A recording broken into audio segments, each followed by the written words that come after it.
All right, so here comes the continuation of another video from a couple years ago. Scooby-Dooby-Doo, where are you?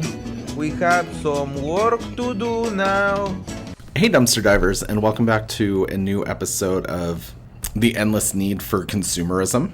So, a few years ago, I wanted to do like a Dolls of the Decades thing a la Trixie Mattel, but I was going to be dolls that I want from different decades because I didn't own a lot of dolls from the 60s. I just wanted to go through that decade and just take a peek into what Barbie was doing, what I want in my collection, you know, what I need in my collection. And since that was the 60s, 3 years later, why don't we do the 70s? So before we get into dolls from the 70s I actually have a list of some of the stuff in my collection that I can remember that I have from the 70s. My super duper professional notes. One of the earliest dolls I have from the 70s is the 1970 Dramatic Living Barbie, the redhead one. I actually found her at a secondhand shop all the way out in Caldwell called Joe's Emporium. Love him. If you give him cash, he gives you a way better price, and he's usually cheaper than eBay prices. And I was just digging through like this bin of dolls that he just has on the ground. It could have been full of spiders for all I know, but I don't care. And I found her. And I think I got her for like $5-ish or something like that. Because you could tell she was older, but he didn't know what it was. I didn't know what it was at the time either. I was just like, wow, she's really pretty. I want her. And she's articulated. And I mean, shit, that had to be like 6 years ago from now or something. But yeah, she's in my collection somewhere. She's probably at my mom's house. And then I had this. I don't have it anymore, but this was forever ago too. It probably was like 2017. I went to a Goodwill. And for $10, they had the complete in the box 1974 like 3-story townhouse. So I bought that, realized I didn't want it after I bought it. I just was going through my Barbie stuff at the time, kind of getting acclimated and getting my feet wet again. I go to open it. It has everything, every furniture piece, everything, some little extras, all this stuff. It was in such good condition. So I got it for $10. I put it on Marketplace for I think like $20. And this woman messaged me and she's like, that's the exact same dollhouse I had when I was a little kid. My sister and I used to play with it all the time. Could you please hold it for me until the end of the day? I pinky promise I'm going to come get it. I'm at work and I was on the other side of the valley from her. So I was like, yeah, totally. Like, I'll save it for you. No problem. When she got there, she was just the sweetest lady. She was telling me about her doll collecting and all this stuff and how excited she was to see this for such a cheap price and everything.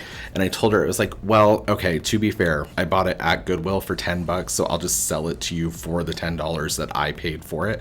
So we ended up doing that. And I hope that she had like an amazing time and everything. And I hope it like took her back for a little bit. Next up is the 1978 Ballerina Barbie. One of you actually sent her to me in a box full of other dolls, so I really appreciate that. And she's cute with her little like crown put in and her like really pointy toes, and she has like the most like dramatic articulation, and I love her. And then I got the 1979 to 1980. It like kind of goes back and forth when she did come out. A lot of Barbies like to teeter on a decade, and that is the first black Barbie. She's an original packaging, all that stuff, not a repro, because I remember I got her in the packaging for like, I want to say like $50 before the pandemic started. And then of course the 1979 leading into the 80s Aframe Barbie house. Iconic, right? They used to pop up a lot on Facebook Marketplace in Arizona, and a lot of people didn't know what they were selling, so they'd sell it for like $20-$30. And so I would buy multiples to like piece together all the stuff, because buying like the little extra pieces and everything is sometimes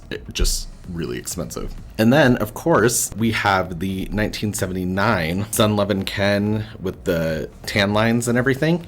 Super cute, little blue bag, the little blue shorts. Brent actually sent him to me, so yeah. And then they don't really count as 70s, but I have the Superstar Christy and Barbie reproduction dolls in my collection as well.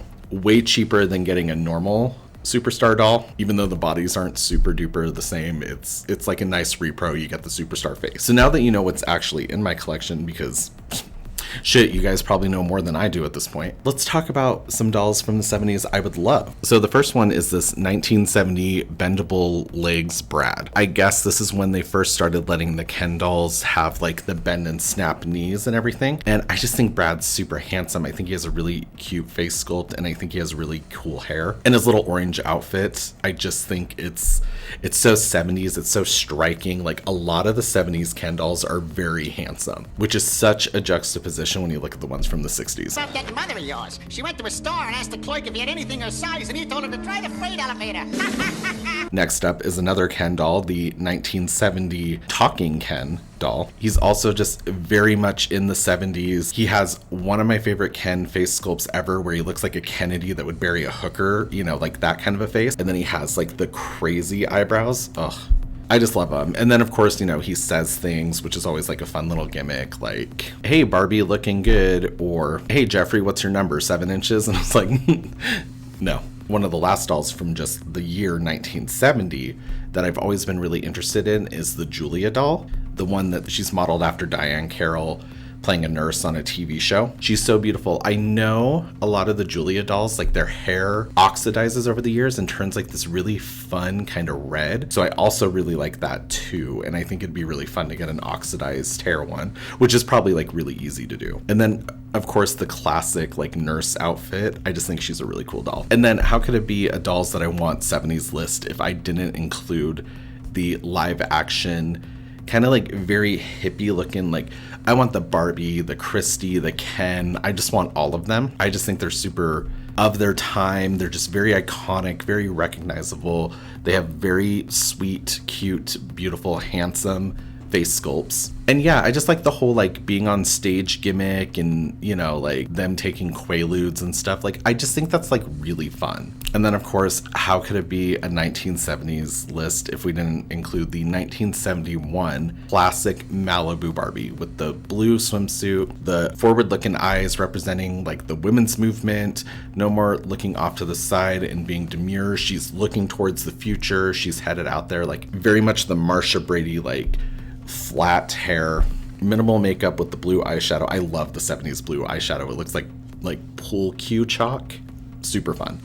And yeah, I mean, she's a classic. She's been reproduced a million times. So even if I didn't get like a real one from the 70s and just got a reproduction that looks just as good, I just want that super cute, sweet little face mold. Of course, the 1971 twist and turn PJ with her little pigtails and her beautiful face, like, and that's so much fun. This is when they really started experimenting with the dolls and like giving them articulation, making them more lifelike, more movable, more human, where the Barbies before in the 60s were very beautiful dolls, but they were very like stationary. They almost acted more as like art pieces than like toys. But I mean, you know, the whole gimmick was to get the doll and then dress her up and she could be anything. But these dolls are just taking that even a step further with like fun gimmicks and movement. And I just think that's really cool. So the twist and turn waist, I know that's something like as doll collectors we really take advantage of now, but I'm sure at the time, like having your dolls move more, be more interactive, I bet that was just like game changer. Nothing from 1972. And then in 1973, we got the mod hair Ken. And I just love that you can put like little extra facial hair on them and everything, like little sideburns, a mustache, a goatee, a beard, like whatever you want. I just think it's really fun. And if I'm not mistaken, I could be wrong here, I think he might have been the first like rooted Ken doll. I could be totally wrong here because the ones from the 60s were flocked, and then a lot of the other 70s Kens up until this point, they kind of look like they only had like molded on sculpted hair. So once again, innovating. And then we jump to 1975, where we have the Hawaiian Barbie, who is just extremely beautiful. I don't know if like culturally she's the best representation, but this is when Barbie started bringing in all kinds of different people with backgrounds and different face sculpts. Men and women and non-binary people of all gender appropriations and the pronouns, everyone is included. You kind of start seeing the diversity come into Barbie around this point. And then continuing the like articulation, the movement of the dolls, the making them more human, we have these free moving Barbies that came out. And the two that stand out to me the most are the free moving Cara doll and the free moving Curtis doll. And they just have really cute outfits. Cara has super beautiful hair. She just beautiful face sculpt, everything. And yeah, Curtis, he actually looks like this guy I used to have a crush on in high school. So I don't know. I think that's kind of fun too. And then of course we move to 1977. And there's only two dolls I even want from that era, and it would be an original Superstar Christy and an original Superstar Barbie. Obviously, that's very much a flex to have in the community, especially if you can have one in box and packaged. But the reproductions do a really good job for right now. But yes, I would like some original ones. Obviously, the Superstar face sculpt was so influential and iconic and inspired like Andy Warhol's art. It was like the face of Barbie for years. It was like there's so many people from a certain generation that when they think of Barbie, that's the only face they can think of as Barbie.